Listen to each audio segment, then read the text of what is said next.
Bienvenue à vous qui êtes à Eva en ligne en ce 21 juin, si c'est la date à laquelle vous allez écouter le message. Le 21 juin, c'est une journée spéciale. C'est le début de l'été. Et le début de l'été, ben pour nous, ça démarre en lion, comme dit l'expression, et on espère que ça ne se terminera pas en mouton. Vous voyez à côté de moi ma famille. J'ai fait développer cette photo grand format parce que je passe beaucoup d'heures dans mon bureau dans une semaine. Et puis, quoi de plus précieux que notre famille? Alors, souvent, je lève les yeux, je les regarde, ça me console. Et puis là, ben, ils sont avec moi pour vous apporter ce message. Enfin, cette courte introduction à Eva en ligne. Le déconfinement est en cours déjà depuis plusieurs jours. Malheureusement, ce que je constate, c'est qu'au Québec, beaucoup ne se sentent pas concernés par la pandémie. Moi, enfin, c'est l'impression que j'ai à regarder les gens aller. Et puis, dans des régions comme l'Estrie, compte tenu du nombre peu élevé de cas comparativement au milieu urbain, ben, les gens se sentent à l'abri. Les gens pensent que ça ne les atteindra pas. Les gens se croient à l'abri parce que soit ils ont une bonne santé, ils sont jeunes, ils ne sont pas dans un groupe à risque. Et puis, au final, comme plusieurs disent, ben, ça sera comme une grosse grippe si je l'attrape. En fait, ça amène tout ça à ne pas prendre au sérieux les mesures et les règles à prendre pour le déconfinement, pour un déconfinement sécuritaire. J'ai même entendu, et c'est sérieux ce que je vous dis, quelqu'un m'a dit, tu sais, de toute façon, ceux qui sont morts du COVID-19 seraient probablement morts cette année parce que les gens qui l'attrapent, ce sont des gens qui sont en très mauvaise santé et très avancés en âge. Hey, ça n'a pas d'allure. J'espère que vous, comme chrétiens, vous embarquez pas dans un discours comme celui-là. Encore une fois, pour beaucoup, dans ce monde dirigé par l'égoïsme de tous et chacun, eh bien, tant que ça ne nous touche pas personnellement, ben, on s'en lave les mains. N'oublions pas qu'une des caractéristiques de la fin des temps, c'est, dans Matthieu 24, parce que l'iniquité se sera accrue, la charité du plus grand nombre se refroidira. Mais je veux rappeler ceci, c'est que tous ceux qui sont décédés du COVID-19, malgré leur âge, étaient des êtres humains comme vous et moi, avec un cœur, une âme, avec un passé derrière eux, des gens qui ont travaillé probablement toute leur vie pour bâtir le Québec dont nous profitons maintenant.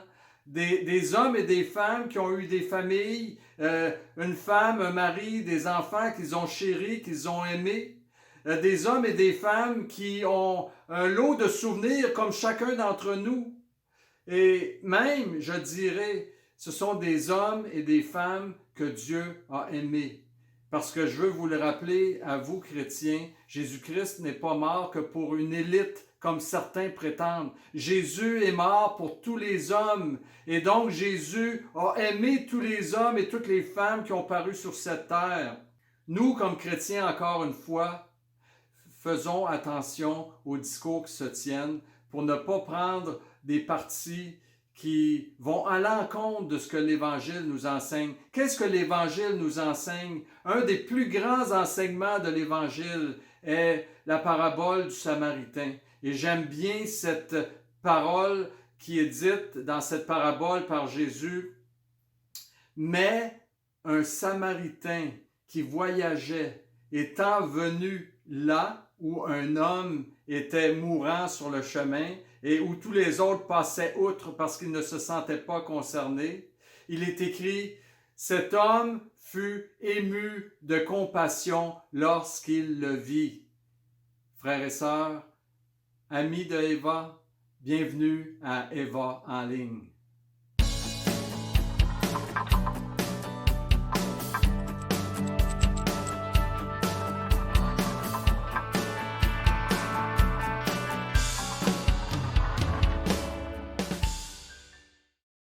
Bienvenue à l'écoute de la parole de Dieu.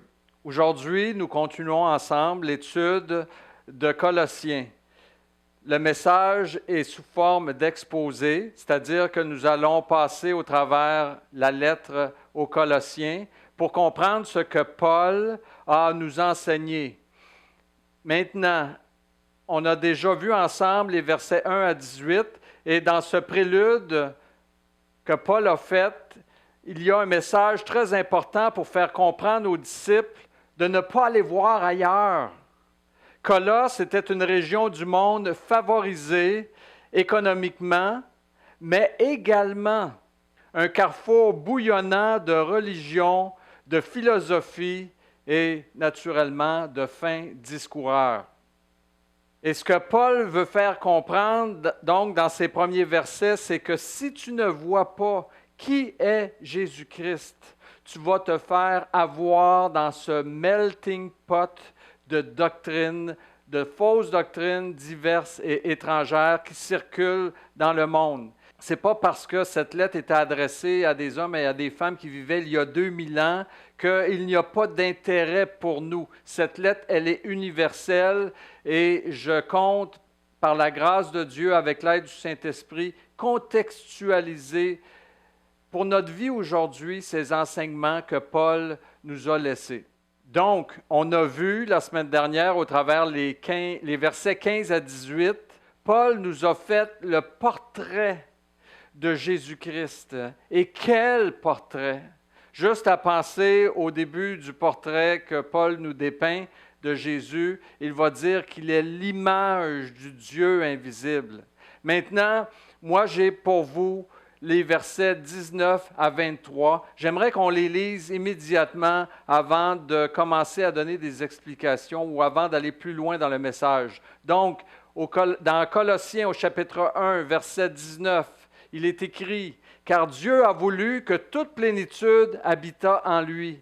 Il a voulu par lui réconcilier tout avec lui-même, tant ce qui est sur la terre que ce qui est dans les cieux, en faisant la paix par lui, par le sang de sa croix.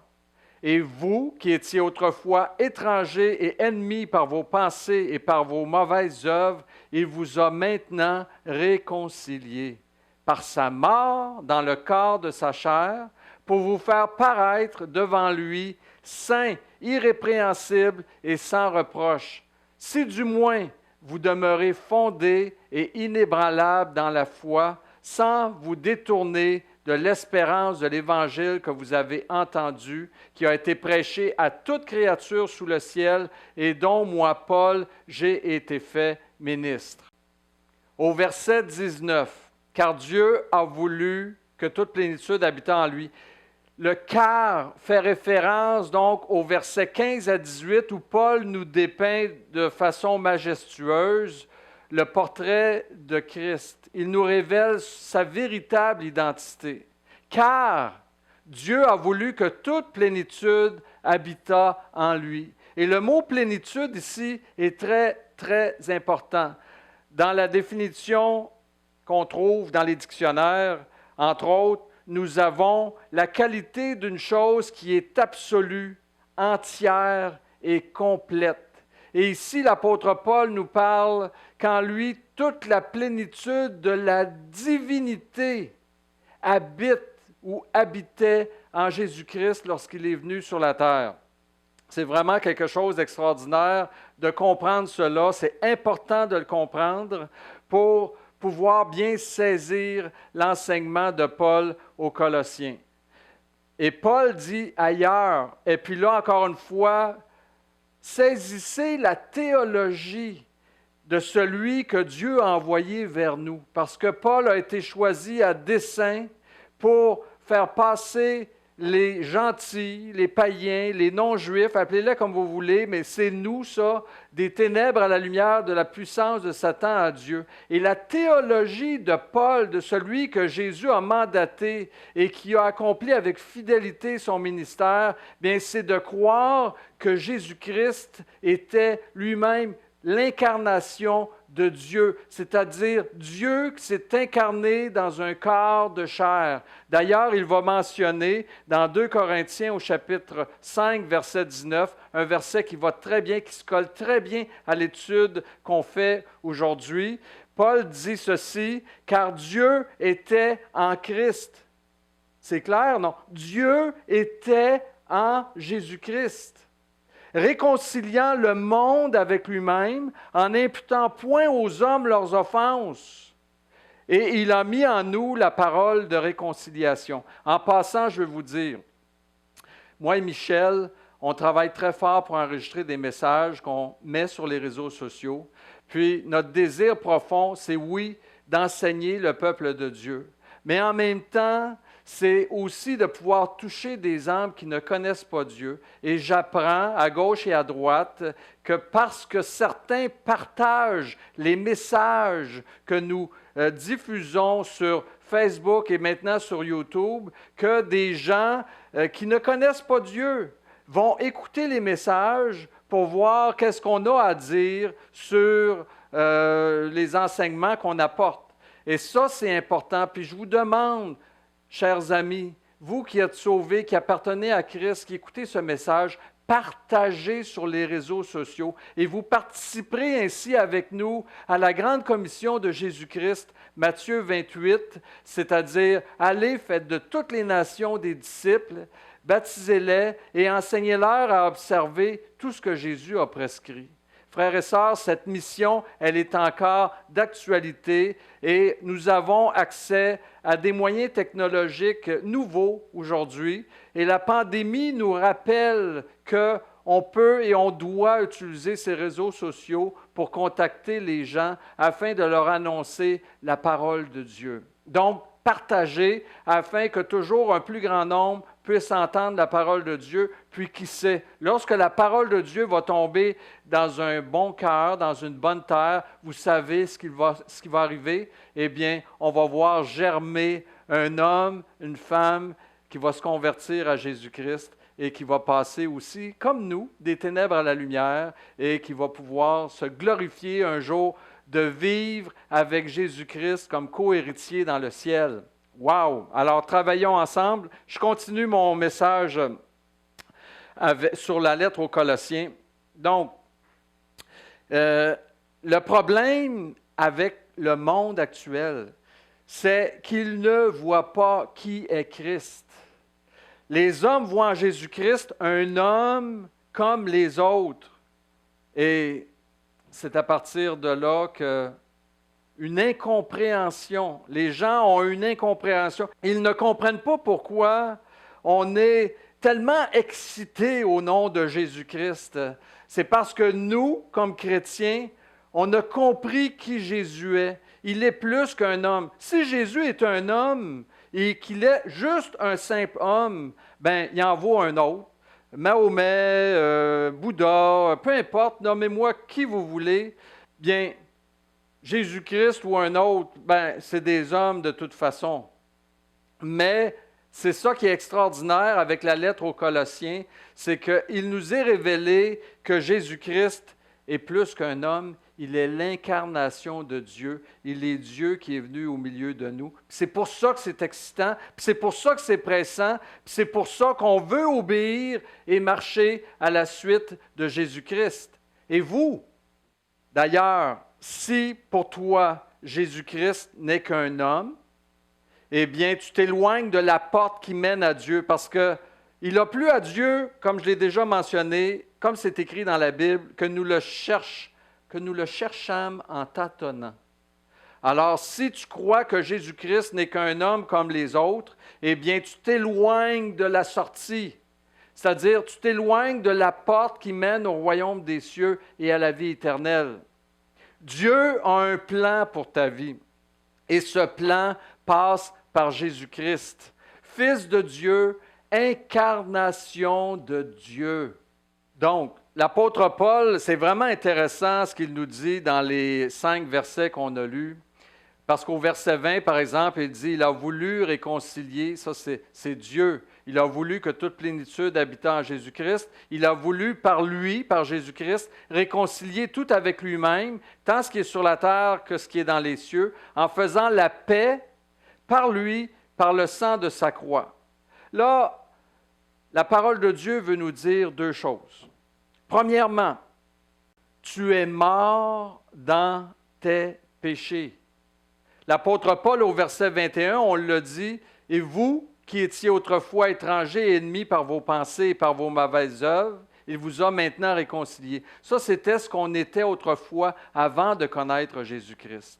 Ce que Paul est en train de dire, c'est qu'on passe tous par là, on passe par l'expérience du péché, puis on passe automatiquement par la mort de notre âme, par la séparation. La mort, c'est la séparation d'avec Dieu. Dieu est la vie. Si tu es séparé de Dieu, tu n'as plus la vie et tu es mort. Même si tu es vivant physiquement, humainement, tu es mort si tu es séparé de Dieu et cela va être manifeste au renouvellement de toutes choses quand Christ va revenir dans la gloire.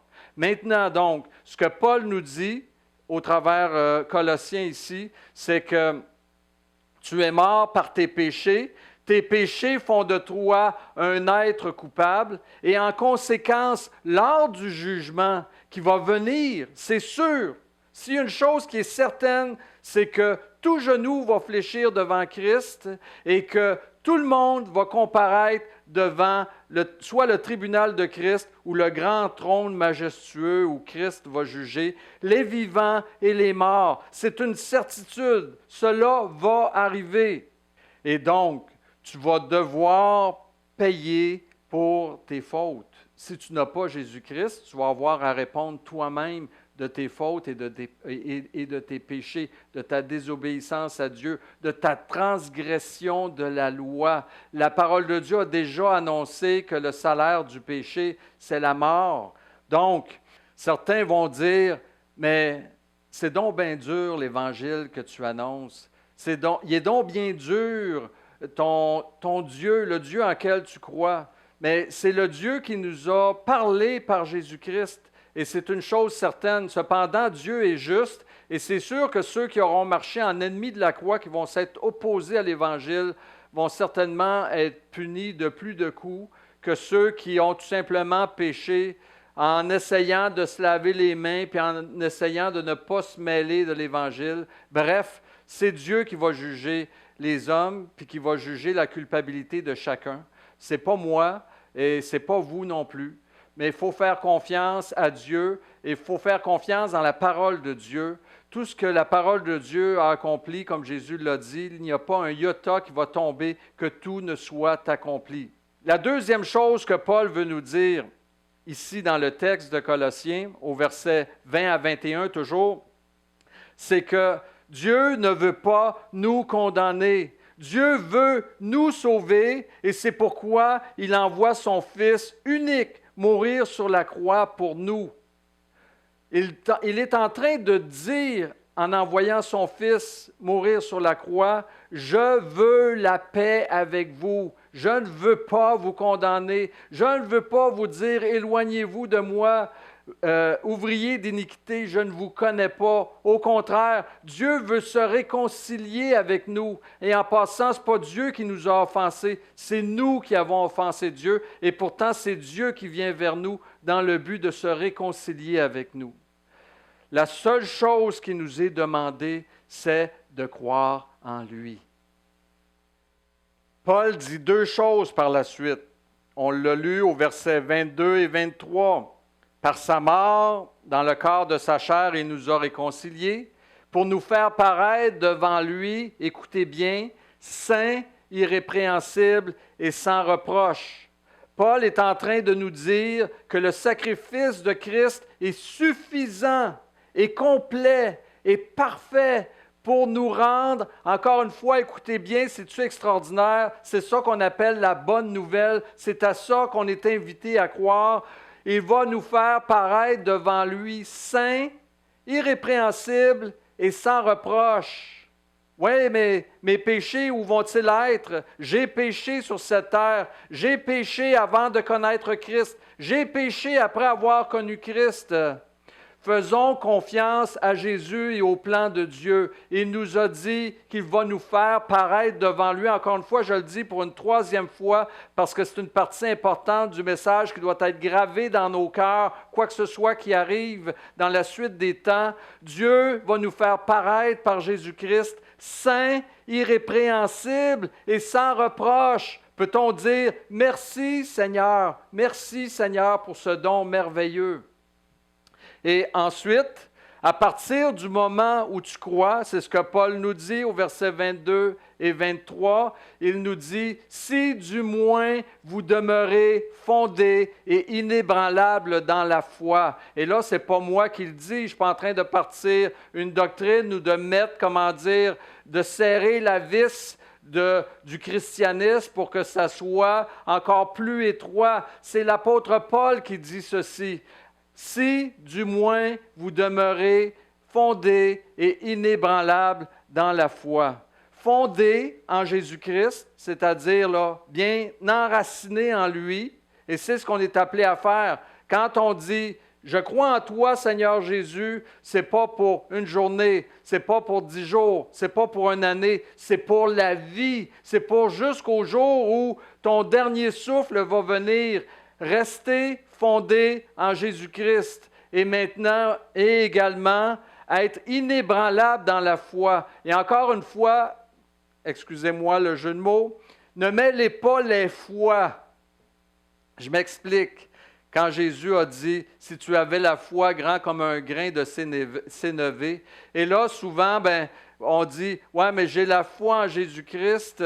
Quelle est la grandeur de ma foi? Il me semble que je ne fais pas grand-chose. » On ne parle pas de la foi qui déplace des montagnes. On ne parle pas de la foi qui t'amène à tout abandonner dans ta vie pour devenir un super évangéliste qui va s'en aller dans les pays africains ou peu importe dans les pays où l'Évangile ne serait peu ou pas annoncé dans le but de sauver des âmes. On ne parle pas de cette foi-là. On parle de croire que Jésus-Christ est suffisant pour sauver ton âme. On parle de croire que Jésus, son sacrifice à la croix, est suffisant pour te sauver. On parle de croire que Jésus-Christ est le Fils de Dieu, qu'il est l'incarnation de Dieu et qu'il est venu te chercher, se réconcilier avec toi et qu'il va faire de toi une âme parfaite dans le ciel bientôt lorsqu'il va revenir. C'est à ça qu'on est appelé à être inébranlable dans cette foi-là. Et finalement, l'apôtre Paul dit quelque chose de surprenant. Et je veux terminer là-dessus. C'est que l'Évangile a été prêché à toute créature sous le ciel. C'est ce que l'apôtre Paul croyait au moment où il était encore vivant sur cette terre. Déjà, une quarantaine d'années à peine après la résurrection de Christ, peut-être, mettons, 50 ans, déjà, Paul croyait que l'Évangile, avec tous ceux qu'il a vus partir dans toutes les régions du monde pour aller annoncer l'Évangile, il croyait que l'Évangile s'était fait annoncer et entendre à toute créature sous le ciel. Maintenant, certains diront oui, mais qu'arriverait-il à ceux qui n'ont pas entendu parler de Christ? Et je crois que c'est possible aujourd'hui, en 2020, que certaines personnes n'aient jamais entendu parler de l'Évangile. Je crois que c'est possible. Et là, et c'est souvent ceux qui amènent ces arguments-là, ce sont ceux qui s'opposent à l'Évangile, vont dire « Ouais, mais qu'est-ce qui va arriver à eux autres, tu sais? S'ils n'ont pas entendu l'Évangile, est-ce qu'ils vont aller au ciel? Est-ce qu'ils vont aller en enfer? Est-ce que Dieu va les condamner, mais ils n'ont pas entendu parler de Jésus? » C'est une question piège, en fait. Je veux vous dire ceci. Si on était sauvé sans avoir entendu parler de Christ, Dieu n'aurait jamais envoyé des évangélistes partout dans le monde annoncer l'Évangile, comme Paul le dit, à toute créature sous le ciel. La vraie question qu'on doit poser, c'est est-ce que les gens qui n'ont pas entendu parler de Jésus-Christ ont péché ou non?